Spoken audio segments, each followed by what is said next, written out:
Aşgabat şäheri bilen Bäherden etrafynyň arasyna sebitlerden martyň başlaryna gysga wagtyň içinde 50-den gowrak hojalygyň ýaşaýyş jaýlary öňünden duýduruş berilmeden häkimetler tarapyndan ýykyldy. Jaý eýlerine kompensasiýa tölegleri tölenmedi. Azatlyk radiosynyň habarçysy bu wakanyň töweregindäki käbir jekmejeklikler barada habar berýär. Yerli ýaşaýjylar öz jaýlarynyň ýykylmagynyň martyň ilkinji hepdelerini Bäherden etrafyna malasylan ýokary derejeli saparlar bilen baglanyşykly bolanyny aýdýarlar. Türkmenistanyň prezident Serdar Berdimuhammedow 12-nji martda Bäherden etrafyna iş saparyna malasyryp ol ýerde täze keramika zawodynyň açylış laboratyna gatnaşdy. Azatlyk radiosynyň habarçysy yerli ýaşaýjylary we ýagdaýdan habarly çeşmelere salgylanyp şondan 10 gün çemeti odal ministrleri kabinetiniň başçylygynyň bir orunmasarynyň hem prezidentiň iş saparyna taýýarlyk çäreleriniň çägini Aşgabatdan Bäherden etrafyna dikuşorda sapar edenligini, ýykyljak jaýlaryň sanynyň megerem şonu anyklanynyny aýdýar. Uly ýoluň uğruna yerleşen üpçünçüligi pes hojalyklaryň 5-10 ýyl odal kurulan hem-de emel edip göçülen jaýlary owadan däl jaýlar hasaplanyp ýykyldy. Illa golay jaý ýykyldy diýip Azatlyk radiosynyň çeşmesi aýdýar. Bu jaýlar adamlaryň üpçünçüligine görä emel edilip kurulan jaýlar.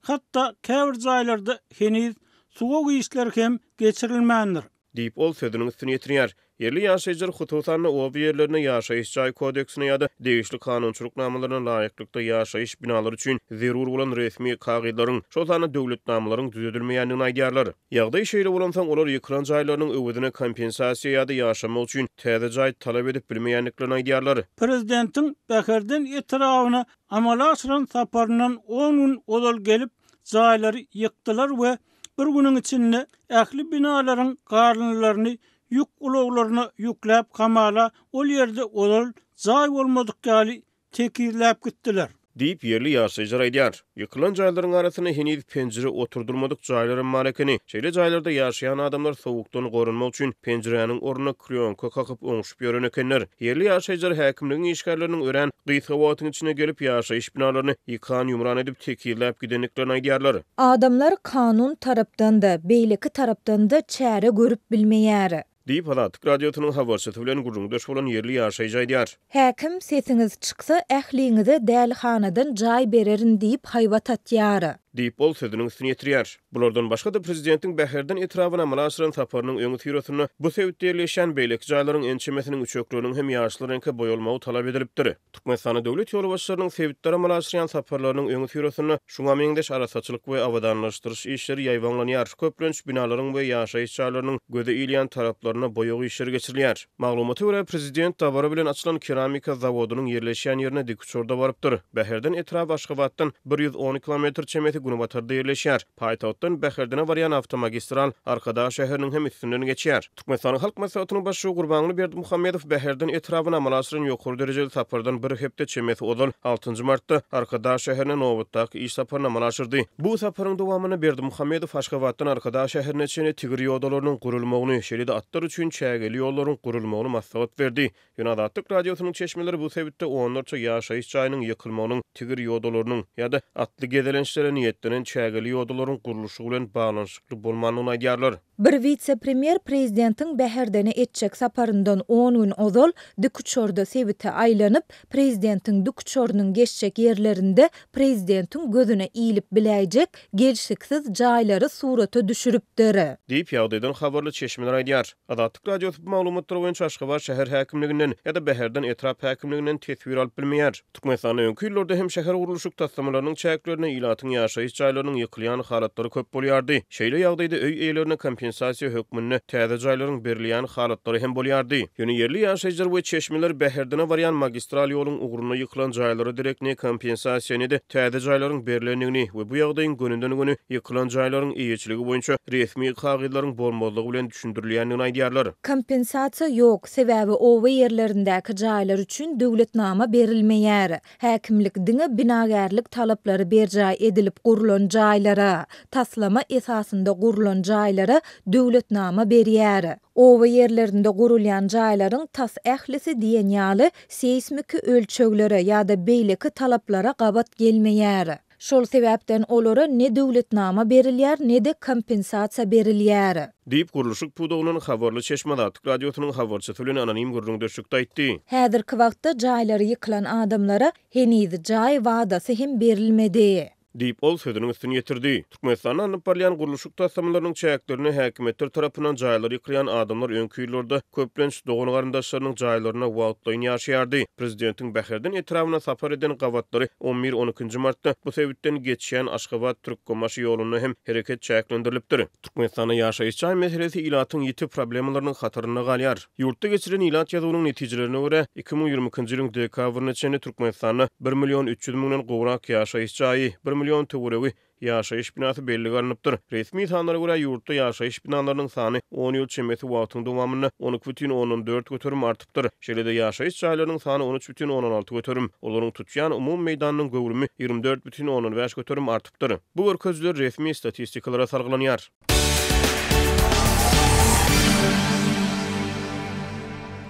Ahal welaýatynyň çäklerinde 5 güne goloý dowam eden ýagyşly howa 26 martda Balkan welaýatynyň çäklerine aralaşyp başlady. Dyňysyz ýagýan çabgaly ýagyşlaryň netijesinde gelen sil suwlary şäher we owa infrastrukturasyna, hususan da gara ýollara we demir ýollara ýiti ziýan ýetirdi. Bu ýagdaýlar barada Azatlyk radiosynyň habarçylary 28 martda Ahaldan we Balkandan maglumat berdiler. Dyňysyz 2 günden bäri ýagýan çabgaly ýagyş welaýatyň günorta böleklerini Balkan dagynyň sil suwunyň dolup ýokurdan gaýtmagyna getirdi. Silin güýji Bereket şäheriniň deňinden geçýän ýoly kowyp onuň bir bölegini köwüp geçdi. Diýip ýagdaýlardan habarly bereketli ýaşaýjy anonimlik şertinde aýtdy. Habarçymyzyň redaksiyamyza iýeren suratlarynda bereketiň goloýunda demir ýoluň onlarça metre ýetýän bölegini sil suwlary basyp, onuň bir bölegini opurandygyny görse bolýar. Azatlyk howpsuzlyk aladalar sebäpli bu suratlary çap etmekden saklanýar.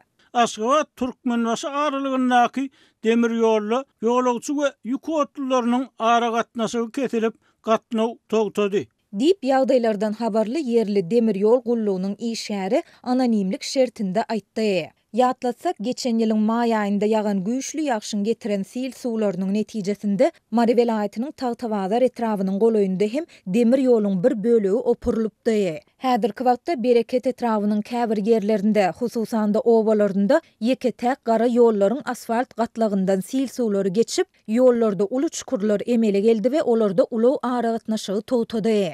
Bu ýollarda sil suwlarynyň derejesi peselenden soň ulaw sürüjiler öz güýçleri bilen pir bilen ýollarda emele gelen çukurlary gömüp 4-6 metr uzunlukdaky ýolu köpçülükleýin bejerdiler. Şondan soň ulawlaryň ýollardan geçmegine mümkinçilik döredi. Diýip bereketli ýaşaýjy aýtdy. Onuň tasdiklamagyna görä soňky 10 ýylyň dowamynda ýygjamlaşan tebii hadisalaryň netijeleri bilen ilat hemişe öz başlap görüşmeli bolýar. Bellesek häzirki wagtda habarçylarymyz sil suwlarynyň gowaça ekişiniň dowam edýän şu günlerinde ekin meýdanlaryna ýetiren täsirlerini anyklamaga hem çalışýarlar. Azatlyň bu ýagdaýlar barada sebitiň degişli häkimetlerinden şolsanda yerli demir ýol gullugundan tesvir almak synanşyklary oňy netije bermedi. Türkmenistanyň çäklerine ýagynly howa 23 martda aralaşyp başlady. Habarçylarymyz 26 martda beren maglumatlarynda esasanam Ahal welaýatynyň çäklerine dyňysyz ýagan güýçli ýagyşlaryň köçeleri ýagyn suwlarynyň basmagyna getirendigini,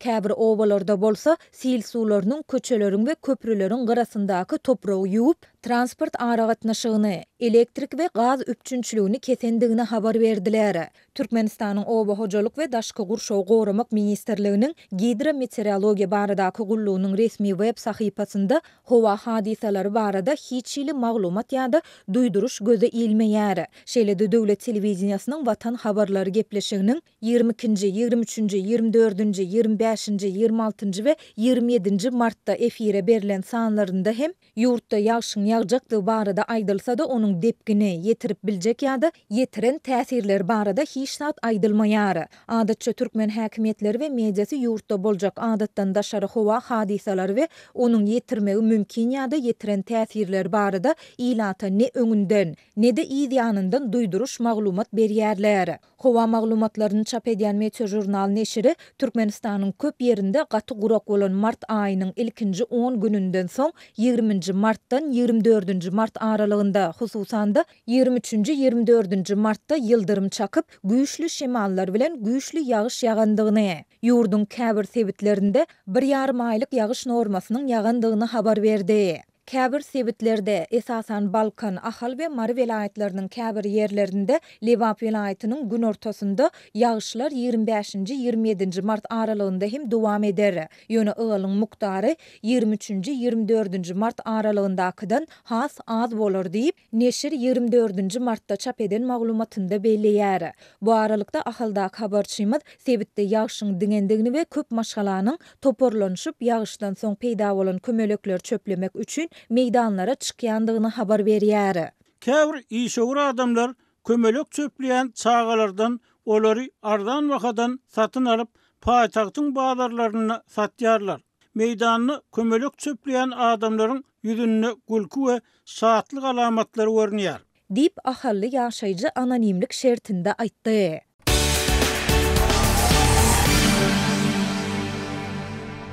Rus prezident Vladimir Putin saýlawlara hem de möhüm münalaşyklara gol çekirmegine ýol açmak üçin Ukrainada häkimetiň wagtdyň halkara administrasiýasynyň garamagyna berilip bilinjekdigini teklip edýär. Şeýle administrasiýanyň uzak möhletli maksady uruşy soňlamak üçin ulalaşyga barmakdan ibarat bolup bilerdi. Putin 28 martda Murmanskdaky demirgazyk flotuny amala aşyran saparynyň dowamyny aýtdy. Bu variantlaryň diňe birisidir. Men başga variantlary hem ýok diýemok diýip Putin Söwüş meýdanynyň içinde we daşyna Ukrainanyň pozisiýasyny güýçlendirmek boýunça Parijde geçirilen gepleşikleriň ýygyny sözlän sözünde aýtdy. Bu pikir Birleşen Milletler Guramasynyň, Birleşen Ştatlaryň, Ýewropa ýurtlarynyň hem de Russiýanyň hyzmatdaşlarynyň we dostlarynyň arka durmagyna durmuşa geçirilip biliner diýip Putin aýtdy. Munyň maksady demokratik saýlawlary geçirmekden hem de halkyň ynam bildirýän ukyply hökümetini häkimet başyna getirmekden, soňra bolsa olar bilen parahatçylyk gepleşiklerine başlamakdan ibarat bolar diýip Putin aýtdy. Ol Ukrainada häkimetleriň gepleşik geçirmek üçin kanuny häkimetler bolmanlygy barada öňden bäri şikayet bildirip gelýär. Sebäbi Zelenski özüniň 5 ýyllyk möhletinden soňra hem häkimet başyna galdy.